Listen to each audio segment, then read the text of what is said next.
Penn State, Ohio State. Something about this matchup always excites me. I don't know. I feel like it's any team's ball game both the times these teams play this season in Ohio State. Tough place to play for Penn State. Penn State, who just came off of an absolute heartbreaking loss, to put it the very least. I mean, it went 9 overtimes, but this is a Penn State team that was in very good a position to still potentially make the college football playoffs. Now 2 losses. A lot's got to happen. A whole lot's got to happen, especially since, they're already trying to trickle Alabama up into the top 2 again, because God forbid they beat a team that's got 3 wins on the season by, 15 points or whatever. You can't move them up by, a spot or 2 every week. So Penn State's chances of making college football playoffs are very slim. Very slim, because even Ohio State has to win out, essentially, if they want to make the college football playoffs. Penn State, though, let's talk about this team. Losing to Illinois. They really shouldn't have lost this football game.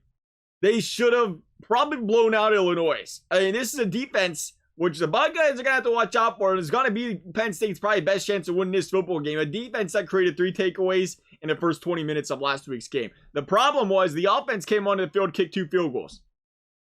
When you're creating takeaways, you need to turn those into touchdowns. You got to start to bust that game open. And it was multiple times in this football game where it just felt like Penn State's offense didn't want it. They didn't want it. You've seen a couple times they had the big plays there on the 2-point conversions. They just didn't convert.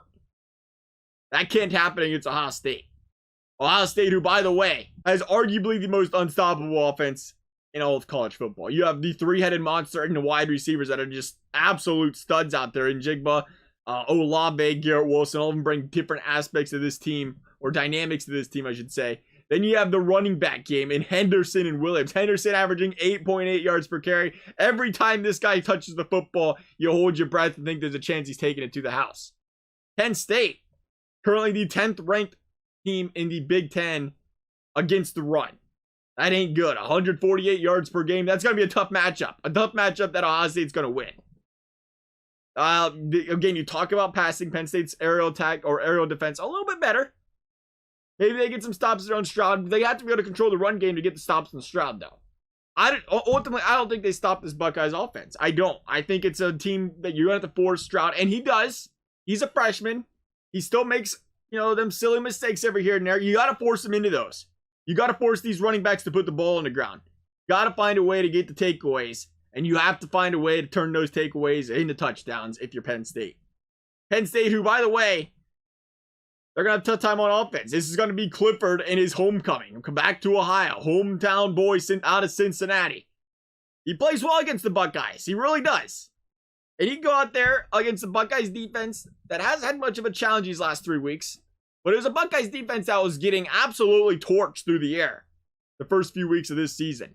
This is going to be their first test of, was that for real these last few weeks? Or was it just the opponents they were playing when it comes to the Buckeyes pass defense here? Buckeyes defense that's been getting to the quarterback the last 2 weeks, which has been big for them. That was a big problem at the beginning of the season. And it's going to be interesting to see how this one plays out going forward. Because the Buckeyes defense can stand strong against Penn State. You've got to like their chances of continuing to win because of that offense. But the Buckeyes defense struggles against Penn State. Gets, beaten down a little bit there. You got a little bit of worry there.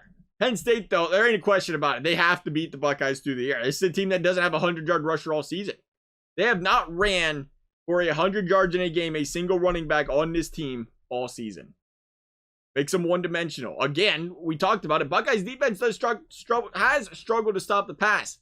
But what happens when you turn a team into a one-dimensional team that has struggled to run the football and they have to pass every time? You get them pass rushers up there ready to go. It's going to be a tough matchup for Penn State. I don't think they can handle it. I think Ohio State's going to be too much for them. Coming off that tough loss there, knocking the wind out of them. I'm going to say Buckeyes 42, Penn State 27. Love you guys' thoughts. Thank you guys for watching. We'll see you next time.